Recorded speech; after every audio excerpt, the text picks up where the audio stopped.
Friends, नमस्ते। आप सबका स्वागत है आपके अपने चैनल कथा साहित्य दर्पण में, जहां हम लोग सुन रहे हैं अमृतलाल नागर जी के द्वारा लिखा हुआ उनका प्रसिद्ध उपन्यास मानस का हंस। मानस का हंस नामक उपन्यास तुलसीदास जी के जीवन चरित्र पर आधारित एक जीवनी परक उपन्यास है। इस उपन्यास को हमने 10 भागों में देखा। अभी तक हमने देखा कि तुलसीदास जी की शादी रत्नावली से हो गई है। रत्नावली के चचेरे भाई गंगेश्वर से तुलसी जी का विवाद भी हो चुका है और तुलसीदास जी को रत्नावली के गर्भवती होने के बारे में भी ज्ञात हो जाता है। आज हम उसके आगे का भाग देखेंगे। यह उपन्यास विभिन्न पाठ्यक्रमों में लगा हुआ बहुत ही महत्वपूर्ण उपन्यास है। उपन्यासों की श्रृंखला में हमारे चैनल पर विभिन्न पाठ्यक्रमों में लगे हुए अन्य महत्वपूर्ण उपन्यास भी संकलित हैं, जिसमें से दलित उपन्यास धरती धरना अपना, नरक कुंड में वास, गबन जैसे प्रसिद्ध उपन्यास हैं। तो आप हमारे चैनल पर उन उपन्यासों को भी पढ़ें, सुनें। चैनल को सब्सक्राइब करें, मित्रों में शेयर करें और चलते हैं हम आगे अगले भाग पर। सुबह का समय था। रत्नावली पूजा समाप्त करके ठाकुर जी के सामने दंडवत कर रही थी। पास ही दलान में हिंडोले में 10 महीने का नन्हा तारापति सो रहा था। तारापति तुलसी जी के पुत्र का नाम था। दासी कन्या हिंडोले में लगी डोरी को एक हाथ से बीच बीच में हिलाती पंचगुट्टे खेल रही थी। थोड़ी ही दूरी पर गणपति बैठा हुआ पट्टी पर लिखा छंदोग्य उपनिषद का उपदेश जोर जोर से रट रहा था। उसका स्वर मानो नट के बंदर सा था, जो सोटे के भय से अपने कर्तव्य दिखलाने को बाध्य था। आंखें आकाश से लेकर ठाकुर द्वारे में पूजा के आसन पर बैठी हुई गुरुवाइन और पचगुट्टे खेलती हुई दासी पुत्री तक दौड़कर तमाशा देखने में व्यस्त थी। उनके दोनों हाथ मक्खी उड़ाने में और शरीर भर में जगह जगह उठाने वाली खुजली को मिटाने में फरवट चाकर की तरह व्यस्त थे। गणपति पढ़ रहा था, विज्ञान से आत्मबल श्रेष्ठ होता है, बलवाय विज्ञानात् भय, अपिहिषत विज्ञानवताम एको बलवान अकम्यते। क्योंकि एक बलवान 100 विद्वानों को डराता है। यह सदा बलवती भवति अथोत्थाता भवति, उत्तिष्ठन् परिचरिता भवति, परिचरन् उपस्था भवति। बलवान होने पर मनुष्य उठ खड़ा होता है, वह जाता है गुरु के घर। ठाकुर जी के आगे दंडवत प्रणाम करके उठते हुए रत्नावली ने घुड़क कर गणपति से कहा, फिर वही तोड़ तोड़ कर क्यों पड़ता है? गुरुवाइन की घुड़की सुनते ही गणपति का ध्यान सजग हो गया। शरीर भर में मस्ती हुई खुजली ना जाने कहाँ गायब हो गई। स्वर पहरेदार सा सजग हो गया। मंत्र की तोटा रतंड शैली, जो कुछ देर पहले मरियल बुढ़े सी रेंग रही थी, अब धावक सी दौड़ने लगी। रत्नावली पूजा वाले दलान से अपने मुन्ने को हिडोलने के पास देखने आई। अपने सोते हुए लाल तारापति को नयन भर निहारा। दासी पुत्री मालकिन के आने से तनिक भी न चौंकी। उसके दोनों हाथ वैसे ही दोनों कामों में दत्तचित्त थे। रत्नावली ने कहा, चमेली, जाकर पूजा के बर्तन मांज दो। फिर हिडोलों से सोते हुए तारापति को गोद में उठाते हुए धीमे से स्वर में अपने पति का रचा हुआ गीत गाने लगी। जागी ये रघुनाथ कुंवर भोर भयो प्यारे। बच्चा अंगड़ाई ले रहा था कि तभी घर में रत्ना के चचेरे भाई गंगेश्वर ने प्रवेश किया। रत्ना ने हरक कर कहा, आओ आओ भैया, आज सवेरे इधर कैसे भूल पड़े? ऊंचा स्वर करके, चमेली, पैर धुलवाने के लिए पानी ला। आंगन के किनारे पैर धोने के लिए रखी हुई चौकी की ओर बढ़ते हुए गंगेश्वर बोले, भूल क्या पड़े, हम जानते रहे कि शास्त्री जी महाराज अभी लौटे न होंगे, इसीलिए चले आए। घड़ी आध घड़ी में उनके आने पर तो तुमसे बात करने का अवसर भी नहीं मिल पाएगा। चमेली तब तक पानी का लोटा लेकर गंगेश्वर के पैर धुलाने के लिए तैयार खड़ी थी। रत्ना की आंखें भर आई और भाई की बात सुनकर लज्जा नत हो गई। गोद में आकर भी तारापति भी चेता न था। उसे जगाना भूल रत्नावली ने दुखी स्वर में कहा, उनसे तुम्हें यूँ डरने की आवश्यकता नहीं है भैया, वे तो भोलेनाथ हैं। पड़ती हुई पानी की धार में अपने पैर रगड़ते हुए गंगेश्वर ने व्यंग भरे स्वर में कहा, हाँ, साक्षात भोलेनाथ हैं। इधर कहाँ जिजमान तुम्हारा है और फिर उधर भूलकर उससे अपना बना लाए। तेरा पति ठग शास्त्र में भी पूरा पारंगत है। रत्ना को भाई की बात अच्छी न लगी। स्वर सचेत हुआ और कहा, आप बड़े हैं भैया, किसी को व्यर्थ ही दोष देना आपको शोभा नहीं देता। मिर्जा जी को आप प्रभावित न कर सके तो वह फिर इन्हें घेरने के लिए आए, इसमें भला इनका क्या दोष है? गंगेश्वर को उत्तर न सूझा तो जोर जोर से गला गड़गड़ा कर कुल्ला करने लगे। रत्ना कहे जा रही थी, बप्पा ने आपको विद्या देने में कोई कसर नहीं रखी। पहले मुझसे ही चलते थे, अब इनसे भी चलते हैं। अंगोछे से हाथ मुंह पैर पोंछते हुए गंगेश्वर ने सहसा स्वर को विनम्र बनाकर कहा, मैं न तुमसे ईर्ष्या करता हूँ न और शास्त्री जी से, पर पापी पेट तो मेरे भी साथ है ना। 6 बच्चे, फिर हम दोनों और उसके ऊपर काका का भरण पोषण भी। रत्ना फिर भड़की, बप्पा खाते ही क्या हैं? अपनी 2 समय की खिचड़ी के लिए उनके पास राम जी की कृपा से अभी भी बहुत कुछ है। मैं आज ही उन्हें कहला दूंगी कि तुम्हारे यहाँ से कुछ न मंगाया करें। मेरे बप्पा जैसा मनुष्य आज के समय में भी ढूंढने नहीं मिलेगा, और तुम ऐसी बात करते हो। मैं कुछ भी नहीं कहता, तुम मेरी बातों का गलत अर्थ न निकालो रत्नू। मिर्जा जी और खान साहब दोनों ही मुझ पर अकारण बिगड़ पड़े। कहने लगे, आपको कुछ नहीं आता जाता है, आपसे काम नहीं कराएंगे, हमारे दाम हमें फेर दीजिए, हम शास्त्री जी के पास ही जाएंगे। पर तुमने उनके दाम फेरे कहाँ? रोने तो लगे थे उनके सामने। पंडित होकर मूर्खों के समान पैसों के लिए रोना तुम्हें भला शोभा देता है? तुम्हारे स्वभाव में स्थिरता नहीं है भैया, बुरा न मानना। बुद्धि विवेक से काम लेना तो तुम जानते ही नहीं, तुम स्वयं ही अपना दुर्भाग्य हो। उस दिन जब यहाँ मिर्जा जी उन्हें वादा ले जाने के लिए आए तो मैंने उनकी सारी बातें आड़ से सुनी थी। यह जो थोड़े ही रहे थे, मैंने ही बुलाकर कहा था कि चले जाइए। इतना आग्रह करने से आते हुए लक्ष्मी को छोड़ना उचित नहीं, तब ये गए थे। गंगेश्वर चौकी पर बैठकर कान दबाए चुपचाप सुनते रहे। रत्ना ने बात पूरी कर बाहों में लेटे अपने पुत्र को देखा। वह चकित दृष्टि से माँ को निहार रहा था। बेटे से आंखें मिलाकर माँ का खौखियाया मन हर्षा। गंगेश्वर उदास स्वर में कहने लगी, हाँ ठीक है, पर मैं क्या करूं, अभागे का कहीं भी निबाह नहीं है। हमारे लिए तो अब यही एक मार्ग रहा कि एक दिन आटे में माहौर घोलकर उसकी रोटियां सब बाल बच्चों को खिला दें और हम पति पत्नी भिखारी बन के निकल जाएं। तब शास्त्री जी महाराज हमारे यजमानों को नहीं, अपनी ससुराल की हवेली को भी हथिया कर तुम्हारे साथ मूंछों पर ताव दिया करेंगे। तुलसीदास दबे पांव आकर दालान में प्रवेश करते हैं। गंगेश्वर को देखकर कहते हैं, मुझे ससुराल की हवेली का मोह नहीं गंगेश्वर, ससुर की दी हुई वहाँ की एक रत्नावली ही मेरे लिए यथेष्ट है। मैंने तुम्हारी सारी बातें दहलीज में खड़े होकर सुन ली। इससे अधिक अच्छा होता कि मैं रत्नावली और तारापति को लेकर इस क्षेत्र से कहीं दूसरी जगह चला जाऊं। पति के क्रोध को रत्नावली ने किसी हद तक समर्थन की दृष्टि से देखा।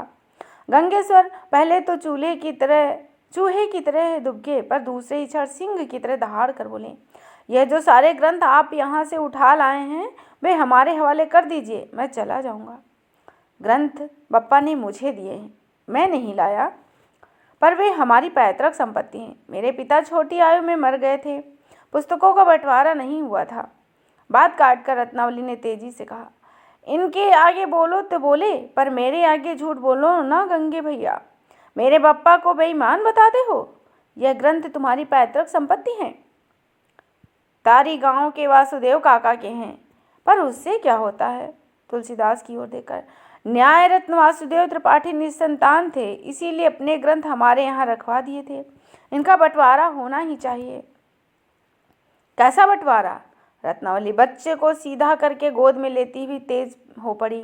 2 डग आगे बढ़कर फिर कहा, किसको दे गए थे ये त्रिपाठी जी? हमारे कक्का को, जिनका उत्तराधिकारी मैं हूँ। झूठे कहीं के, मुझे दे गए थे। बप्पा को जो ये मिथ्या दोष लगाओगे तो बताए देती हूँ, मुझसे बुरा और कोई नहीं होगा। पति की ओर देकर, बप्पा इतने सतर्क रहे हैं कि पैतृक संपत्ति का एक लोटा तक मुझे नहीं दिया। पैतृक संपत्ति का अपना भाग भी उन्होंने इनको ही दे दिया। और काकी के गहने जो तुम्हें मिले? सुनकर तुलसी पंडित की त्योरियां भी चढ़ गई। वे बोले, गंगेश्वर, अब तुम मेरे हाथ पीटकर ही मानोगे। अपनी माता के आभूषण यह न पाती तो कौन पाता? अरे निर्लज्ज है, अपने झूठ का भांडा ऊंचा किए रखना इनकी जन्म की आदत है। बचपन में इतनी मार खाकर न सुधरे तो अब क्या सुधरोगे? और मुझसे तो इन्हें ऐसा बैर है कि पाएँ तो कच्चा ही चबा जाएं। अब तक तुमने कह ही दिया था, अब मैं भी कहती हूँ कि भविष्य में गंगे भैया मेरे घर की डेहरी कभी न चढ़ें। पक गई हूँ इनकी कुबोली से। यह निर्लज्ज, मूढ़ और कुलकलंकी है। जाने दो रत्ना, तुम्हारे बड़े हैं तो अपना बड़प्पन दिखाएं, मैं इन्हें नहीं सहन करूंगी। कहकर रत्नावली अपने बच्चे के साथ तेजी से ऊपर चली गई।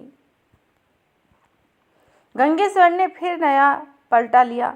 दुखी स्वर और दार्शनिक मुद्रा धारण करके कहने लगे, हाँ, भाग्य को भला कौन सौभाग्यवती या सौभाग्यवान सहन करेगा। पंडिता रत्नावली जी घर में बैठकर यजमानों के लिए जन्म पत्रिकाएं बनाएंगी।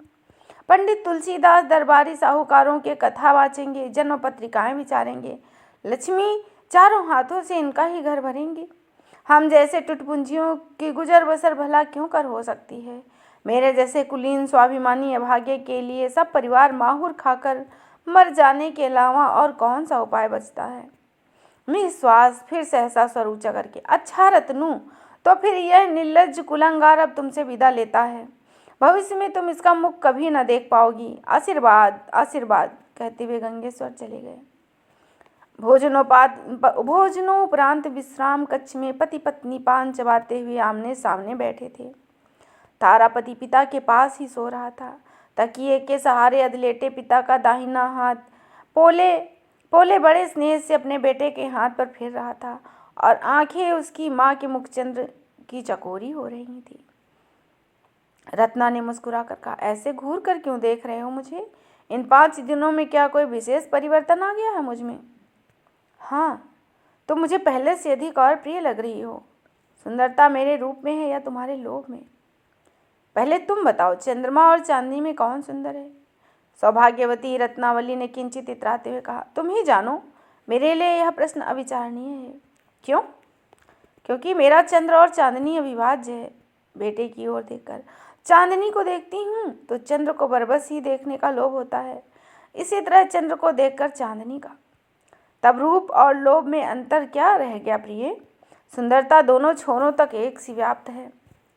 तुम्हारे मन की बात बताऊं? कई वर्ष पहले एक बार मेरे मन में यह प्रश्न जगा कि राम जी अधिक सुंदर हैं अथवा उनके प्रति मेरी भक्ति। फिर क्या निर्णय किया? वही जो अभी तुमने कहा, ये दोनों अभिन्न और अविभाज्य हैं। मान लो कल को मेरा यह रूप 100 बनकर। तुलसी झपट कर आगे झुके और अपनी बाईं हथेली रत्ना के मुंह पर रख दी। फिर कभी ऐसी बात मुंह से न निकालना रतन, मेरा कलेजा धसकने लगता है। सुनकर रत्ना की आंखों में प्रेम की चमक और इतराहट आई। पति का हाथ अपने मुंह से हटाकर मुस्कुराती हुई बोली, मैं अभी मरी नहीं हूँ, न ही मरी जा रही हूँ। कविराज, केवल एक यथार्थ सत्य का निरूपण भर किया मैंने। मनुष्य का रूप, प्रकृति की शोभा सब नश्वर है। फिर ऐसे आधार पर टोका देने से लाभ ही क्या, जो विश्वास का ठोसपन लिए हुए न हो। तुलसीदास जी गंभीर हो गए, सीधे तनकर बैठ गए। क्षण भर मौन रहकर फिर कहा, सच है, टिकने वाला तो सिया राम लोभ ही है। उन्हीं का लोभ अनंतर और अजर है, तो उन्हीं के प्रति अपना लोभ बढ़ाओ। मुझे घूर घूर कर क्यों सताते हो? पत्नी को अपने मानाभिनय से गंभीरता को जो रस भरा मोड़ दिया, वह तुलसीदास के भोले मन को छलने के लिए सफल हुआ। प्रसन्नता उनके चेहरे की कांति बन गई। तुम बड़ी नटखट हो। तुम अपनी उंगलियों पर मुझे मनमाने ढंग से नचाती हो, कहकर उन्होंने रत्ना का हाथ पकड़ अपनी ओर खींच लिया। यह क्या करते हो? हटो पीछे। रत्ना ने दबे स्वर में वाक्य पर अपनी बात आरोपित करते हुए तुलसीदास से कहा, पहले अपनी बात का उत्तर सुनो। तुम्हारा आकर्षण ही मेरा राम मार्ग है। तुम्हें और इस आँख के तारे को श्री सीताराम ने ही अपने प्रति मेरी अनुरक्ति बढ़ाने की कृपा करके मुझे दिया है। सच कहता हूँ रत्नू, अब तो बाहर भीतर कहीं भी हूँ तो तुम्हारे बिना मेरा मन उचट जाता है। तुम दोनों को छोड़कर मैं अब जीवित नहीं रह सकता। ऐसा न कहो, तुम्हारा जीवन मुझसे श्रेष्ठ है। तारा हमारी आंखों का तारा है, प्राणों का प्राण है। विवाह से पहले सोचती थी कि पति डाकू होता है, जो कन्या को उसके घर और माँ बाप से छीनकर पराये घर की बंदिनी बना देता है। और अब लगता है कि नारी की सर्वश्रेष्ठ आकांक्षा यही है। तुम दोनों बने रहो, मुझे और कुछ नहीं चाहिए। तुलसी ने भी मुस्कुराहट में यही कहा, तुम दोनों बने रहो, मुझे यही न और कुछ नहीं चाहिए। चार आंखें आपस में टकराकर मुस्कुरा उठी, दो चेहरे खिल उठे। एकाएक रत्ना के चेहरे पर कठोरता आई, कहने लगी, गंगा भैया ते मेरा यह सुख फूटी आंख नहीं देख पा रहे हैं। मुझसे तो वह ऐसे जलते हैं कि मत पूछो। वह महामूर्ख और ईर्ष्यालु है, पर क्या करे बेचारा, पेट पालने की समस्या है। क्या कई गांवों के ज्योतिषी मंद पड़ गए हैं? उनकी ईर्ष्या स्वाभाविक है, मैं क्या करूं?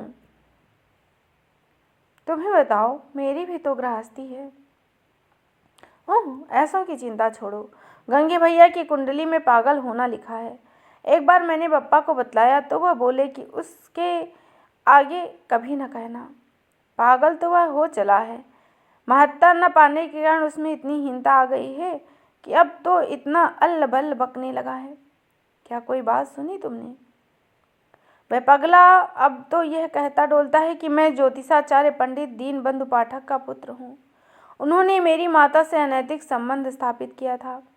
रत्ना ने थरथराकर अपने कान बंद कर लिए, मुख क्रोध और लाज से लाल हो गया। कहने लगी, बस बस, बप्पा के समान महान संयमी और तपस्वी व्यक्ति के लिए ऐसी अनर्गल बात मुख से निकालने वाले को मैं कभी क्षमा न कर पाऊंगी, कभी नहीं। आवेश की तेजी में उसकी आंखें छलछला उठी। प्रेम से पत्नी की बाह दबाते हुए तुलसी ने शांत स्वर में कहा, पागल की बात का विचार करना व्यर्थ है प्रिय। सारी दुनिया बप्पा को जानती है और गंगेश्वर को भी, पर बप्पा यदि यह सुन ले तो उनकी आत्मा को कितना कष्ट पहुंचेगा।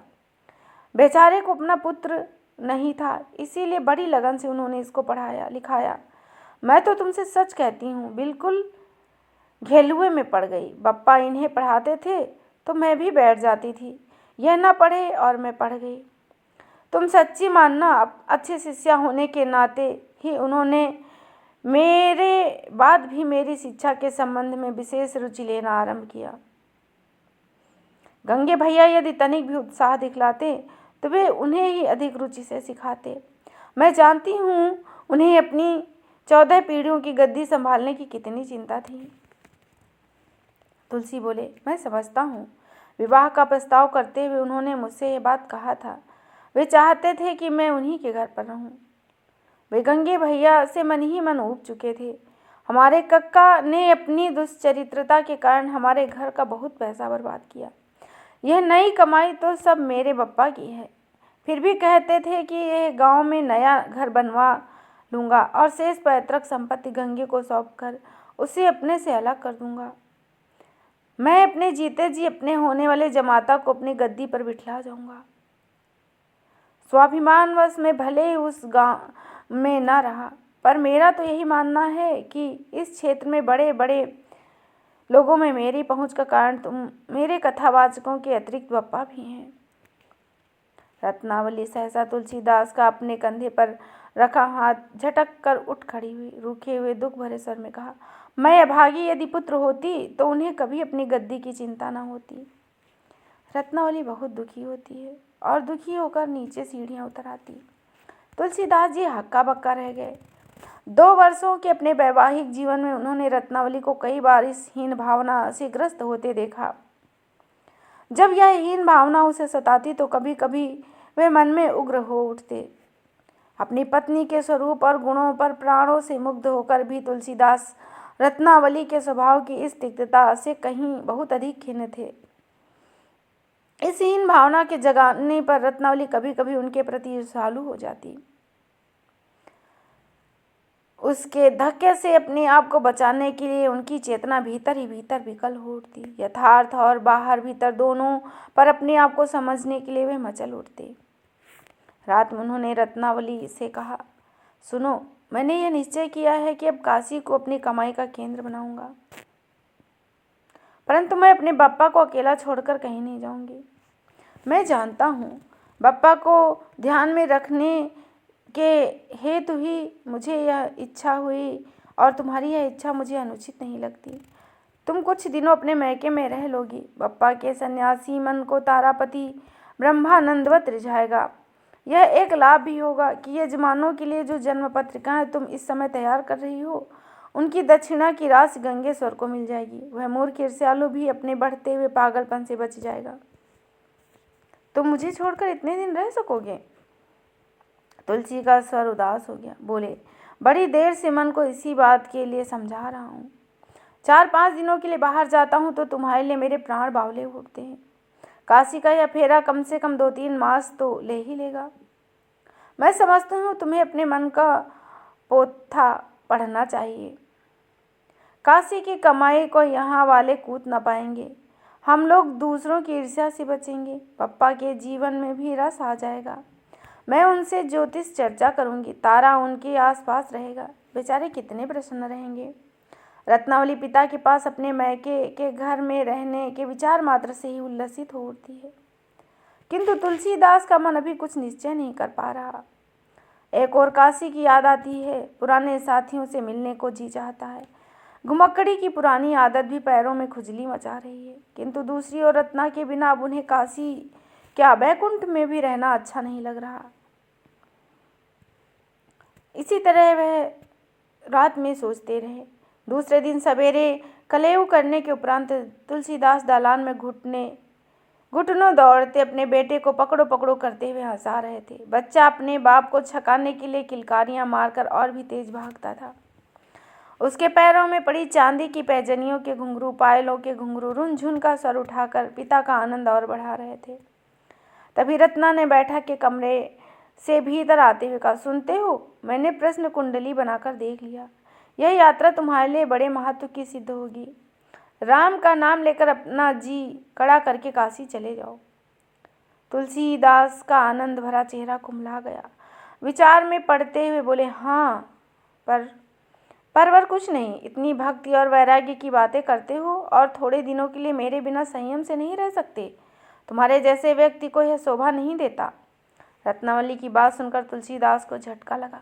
लज्जा का बोध भी हुआ। वो बोले, दूसरों को उपदेश देना सरल होता है, पर स्वयं आचरण करना अति कठिन। फिर भी आत्मसंयम करना आवश्यक है। ठीक है, मैं काशी जाऊंगा।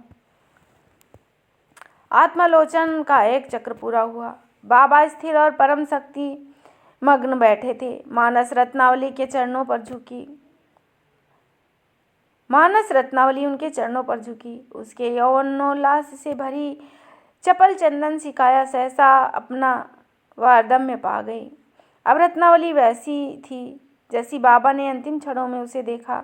बूढ़ी माई ने बूढ़े बाबा से हंसकर कहा, अब तो कल से मेरे आत्मलोचन के दिन आ गए।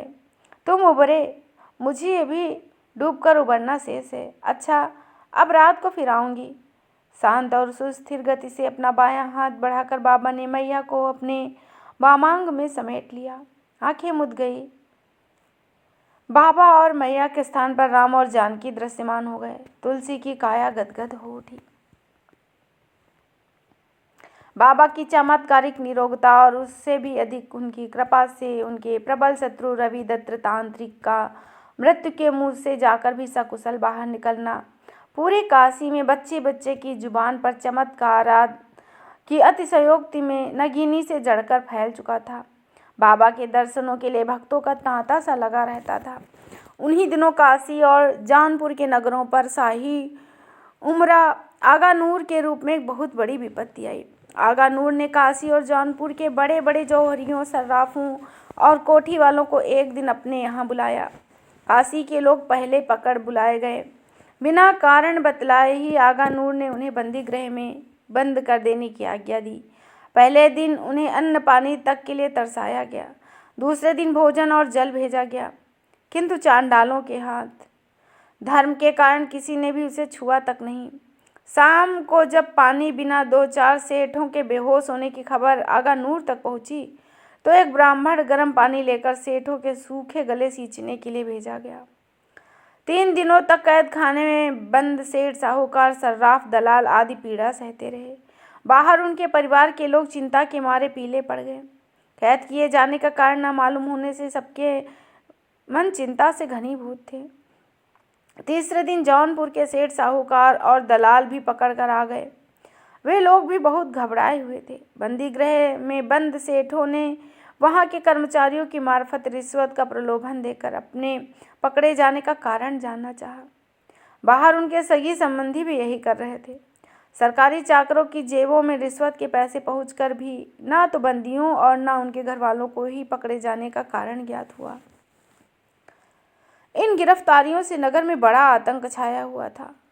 लोग मुंह खोलकर आलोचना करने से भी डरते थे। पंडित गंगाराम यही चिंता लेकर बाबा के पास आए। कहो गंगाराम, चिंतित क्यों दिखलाई पड़ रहे हो? क्या कहें? राम बोला, इस देश की ग्रहदशा अभी बड़ी खराब है। नगर की घटना तो तुमने सुनी ही होगी। बाबा बोले, हाँ, परंतु क्या किया जाए। अकबर शाह के राज में फिर भी सुनवाई हो जाती थी, परंतु जब से जहांगीर का राज आया है फिर असुरगण मदमत्त हो उठे। अरे चुप चुप, दीवालों के भी कान होते हैं। तुलसी, यदि यह असुर तुम्हें भी पकड़ ले गए तो सच मानो नगर में बड़ी आफत आ जाएगी। राम करे सो होए, लगता है तुम्हारे कुछ यजमान भी बंदी हैं, 6-7, यहाँ के भी और जौनपुर के भी। तुम्हारी गणना क्या कहती है? इस समय मुझे अपने ऊपर विश्वास नहीं रहा तुलसी, इसी से घबराकर तुम्हारे पास आया हूँ। फिर भी तुमने कुछ तो विचार किया ही होगा। मेरे हिसाब से तो आज इस संकट को टल जाना चाहिए। बाबा विचार मग्न हो गए। बोले, राम कृपा से तुम्हारा वचन निष्फल नहीं जाएगा गंगा। मैं भी समझता हूँ कि यह संकट आज टल जाएगा, बल्कि समझो टल ही गया। थोड़ी ही देर में तुम्हें यह शुभ संवाद भी मिल जाएगा। गंगाराम के चेहरे पर चमक आ गई। बाबा के पास ही बैठे हुए बेनी माधव और राजा भगत की ओर देखकर कहने लगी, तुलसी, ऐसा मित्र भी बड़े भाग्य से मिलता है भाई। एक बार जवानी में रामाज्ञा प्रश्न रचकर इन्होंने मेरी जान बचाई थी और आज इनके कथन पर मुझे भी पूरा विश्वास है। कथा का नया सूत्र मिलने की संभावना देखी तो बेनी माधव ललचा उठे। दीनतापूर्वक पंडित जी से कहा, वह कौन सी घटना है महाराज? अरे एक राजकुमार आखेट खेलने गए थे, वे अपने साथियों से भटक गए। उनको खोने की सूचना जब राजा रानी तक पहुंची तो वे पुत्र शोक में दहल उठे। काशी भर के ज्योतिषियों को उन्होंने अपने यहाँ बुलाया, घोषित किया कि जो भी राजकुमार के सकुशल लौट आने की सूचना सही देगा उसे 1 लाख मुद्राएं भेंट करेंगे। एक और 1 लाख का आकर्षण और दूसरी ओर पंडितों की भविष्यवाणी में विरोधाभास के कारण बड़ी घबराहट हो रही थी। तभी घर का कुंडा खटका। काशी के प्रहलाद घाट की एक गली में युवा पंडित गंगाराम अपनी बैठके के द्वार बंद किए हुए दीवार का सहारा लगाए गुमसुम बड़ी चिंता में खोए बैठे थे। उनके सामने कोई पोथी पुराण पंचांग खुले पड़े थे, कई बाहर का कुंडा खड़क रहा था। गंगाराम इस समय अपने आप में दुखी थे। किसी से मिलने और बात करने की इच्छा नहीं थी, पर कुंडी बार बार खटक रही थी। तो खींच भरे स्वर में पूछते हैं, कौन है? बाहर से आवाज आई, हम तुलसीदास। पंडित गंगाराम जी घर पर हैं? पंडित गंगाराम के चेहरे पर उल्लास की किरणें फूट पड़ी। सुस्त बेजान सी तनावग्रस्त काया में बिजली दौड़ गई। दौड़कर द्वार खोले। चबूतरे पर तुलसीदास जी हंसते हुए खड़े थे। गले में इनकी 2 गठरियां लादे एक मजदूर खड़ा था। गंगाराम ने झपट कर तुलसी को बाहों में भरते हुए कहा, वाह वाह, तुम तो मानो शुभ शगुन बनकर इस समय मुझसे भेंट करने चले आए हो। और फिर घर के भीतर की ओर मुँह करके नौकर को आवाज, सुमेरु कदाचित किसी काम से बाहर ही से आ रहा था, इसीलिए पुकारते ही सामने आ गया। सामान भीतर पहुंचाओ। किसी शीशे से कहो कि 1 लोटा जल लेकर आए और मजदूरों को थोड़ा पिसान लाकर दे दे। जल्दी जल्दी सब आदेश देते हुए गंगाराम तुलसीदास को अपनी बाहों में बांधे हुए फिर तुरंत ही उनकी ओर देखकर हंसने लगे। उन्हें खींचकर चबूतरे पर पड़े तख्त पर बैठ गए। पूछा, कहाँ से आ रहे हो? घर राजापुर से। गंगाराम ने उल्लसित स्वर में आंखें नीचे नचाते हुए कहा, तुम्हारे घर शब्द में घरवाली की ध्वनि भी मुझे कहीं सुनाई पड़ती है। दोनों मित्र एक साथ ठहाका मारकर हंस पड़े। तभी भीतर से एक ब्राह्मण कुमार हाथ में जल का लोटा और अंगोछा लिए हुए खड़ा हो गया। तुलसी ने लोटा लेने के लिए हाथ बढ़ाया, किंतु गंगाराम ने तुरंत ही मना करते हुए कहा, नहीं, यह सेवा इसे ही करने दो, इससे भला ऐसा सौभाग्य कहाँ मिलेगा। हाथ पैर धोए पोछे फिर दोनों मित्र बैठक में आकर बैठ गए। तुलसीदास बोले, बड़े पोथी पत्तरे फैलाए बैठे हो, लगता है बहुत व्यस्त हो। पंडित गंगाराम ने उदासीन भाव से कहा, रुखी हंसी हंसकर, जीविका जीव से भी अधिक प्यारी होती है ना। ठीक है, वही समस्या मुझे भी यहाँ घसीट लाई है। सोचा अपनी काशी के भी इसी बहाने दर्शन कर लूँगा। भले आए, काशी के पंडित इस समय लारा के फेर में पड़े हुए हैं। जीविका, प्रतिष्ठा और लक्ष्मी मिलकर हम सभी को तिगनी का नाच नचा रही है। तुलसीदास बोले, सुन चुका हूँ। कहाँ? अभी अभी इसी गली में प्रवेश करने से पूर्व ही मार्ग में दो पंडित तंबोली की दुकान पर बैठकर यही चर्चा कर रहे थे। सुनकर लगा कि बुरे शासन की चक्की में पिस पिस कर हमारा ज्ञान कुंठित हो चला है, तभी तो यह निस्तेजता छाई हुई है। लज्जावश सिर झुकाए गंगाराम बोले, ठीक कहते हो।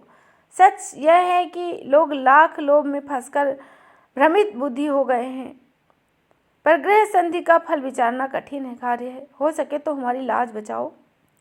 लाज बचाने वाले तो श्री राम है गंगा। अच्छा देखो, स्नान ध्यानादि से निपटकर रामाज्ञा लेने का प्रयत्न अवश्य करेंगे। रात में चौकी के अगल बगल दो दीपक जलाए हुए तुलसीदास बैठे लिख रहे हैं। आकाश में आधी रात के बाद चंद्रमाओं का उदय होता है, अपनी चांदनी से रात को चमकाता है और फिर ढलने लगता है। तुलसीदास जी बीतते हुए समय की गति से अचेत लिखते ही चले जा रहे हैं। दिए में तेल कम होता है तो पास ही में रखे पात्र से तेल डाल लेते हैं। कभी कभी बत्ती सुधारने की भी आवश्यकता पड़ जाती है। बाहरी दुनिया से उनका इतना ही नाता बना हुआ है बस। ब्रह्मवेला लगी, आकाश चिड़ियों की चहचहाहट से गूंज उठा और तुलसी का मुखमंडल भी आनंदित तरंगों से लहर उठा। तभी ऊपर की सीढ़ियां चढ़कर अपने चौबारे की ओर आते हुए गंगाराम पर तुलसी की दृष्टि गई। वे बड़े उत्साह और आनंद भरे स्वर में चहके, रामाज्ञा मिल चुकी, गंगा काशी की विजय होगी। गंगा राम के पैरों में फुर्ती आ गई। वे तेजी से डग भरते हुए कमरे में आए। तुलसीदास भी अपना आसन उठाकर खड़े हुए, चैन भरी मस्ती और अंगड़ाई लेकर अपने बदन को खोलने लगे। गंगाराम ने फैले हुए कागजों को देकर पूछा, क्या पाया? जान पड़ता है सारी रात जगे हो। तुलसी बोले, तुम लाख मुद्राओं के दरबार में नाचते रहे और मैं रात भर राम जी के दरबार में उनकी चाकरी बजाता रहा। गंगा स्नान करके तुम सीधे राजा जी के यहाँ चले जाओ। कुंवर जी को ना तो किसी वन्य पशु ने नुकसान पहुँचाया है और ना ही किसी प्रकार के शत्रु चक्र में ही फंसे हैं। दरअसल उन पर और काशी के पंडितों पर इन 2.5 दिनों तक माया का प्रभाव रहा। 1.25 पहर और दिन चढ़े राजकुमार सकुशल लौट आएंगे। सत्य कहते हो तुलसी। अपने लिखे हुए पत्रों को क्रम से सजोते हुए तुलसी ने एक बार मुख उठाकर पैनी दृष्टि से अपने मित्र की ओर देखा। हनुमान जी अब तक मेरे लिए कभी झूठे नहीं हुए गंगा। संकट पड़ने पर कपीश्वर को ही गोहराता हूँ। वे संकट मोचन है, मेरे लिए रामाज्ञा लेकर आए हैं। गंगाराम गदगद स्वर में बोले, तुम्हारी वाणी में संजीवनी है। यही श्रद्धा, यही विश्वास तुम्हें काशी तक पहुँचाएगा। तो आज के लिए इतना ही।